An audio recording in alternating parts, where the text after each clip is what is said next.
బిస్మిల్లాహిర్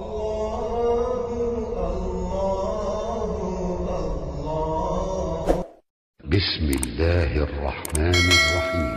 34. అర్-రహీబ్. మనల్ని అల్లాహ్ ఎల్లప్పుడూ చూస్తూనే ఉన్నాడు.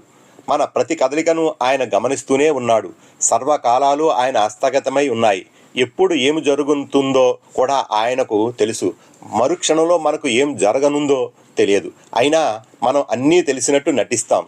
మన యోగక్షేమాల కోసం ఆయన తప్పిస్తూ ఉంటాడు. కానీ ఓ మనిషి తన సాటివాణ్ణి శపిస్తూ ఉంటాడు. అల్లాహ్ మానవులందరినే కాదు, సర్వప్రాణుల్ని సర్వదా సంరక్షిస్తూ ఉంటాడు.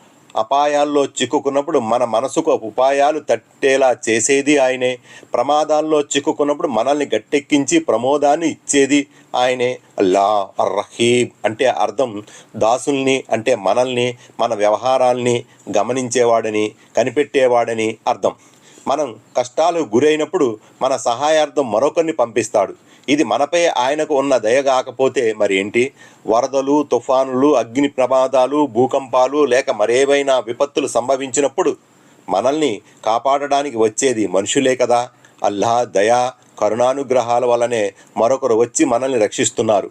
తల్లిదండ్రులు తమ సంతానాన్ని కనిపెట్టుకుంటూ వారి ప్రతి బాధను, వ్యధను ఏ విధంగా తీరుస్తున్నారో అదేవిధంగా అల్లాహ్ కూడా మనల్ని కనిపెట్టుకుని ఉంటూ మన కష్టాల్ని దూరం చేస్తూ సుఖవంతమైన జీవితాన్ని ప్రసాదిస్తున్నాడు. మరి అంతటి కరుణామయుడైన అల్లాహ్ను కాదని మరొకరిని పూజించడం, ప్రార్థించడం, అర్థించడంలో అర్థం ఉందా? మనిషి తనను తాను కాపాడుకోవడానికి ఎన్నో జాగ్రత్తలు తీసుకుంటాడు. ఇన్ని జాగ్రత్తలు తీసుకున్నా ఆపదలు అతన్ని ఎటు నుండైనా చుట్టుముట్టే అవకాశం ఉంది. ఆకాశం నుంచైనా, భూమి క్రింద నుంచైనా, పెను తుఫాను, వరదల నుంచైనా మనకు ఆపదలు రావచ్చు. కానీ అన్ని ఆపదల్లో మనల్ని కాపాడేది ఆ అల్లాహ్ మాత్రమే. ఆయన శరణు వేడుకుంటే చాలు, ఇక ఎటువంటి ఆపద, ప్రమాదమైన క్షణాల్లో దూరం అవుతుంది.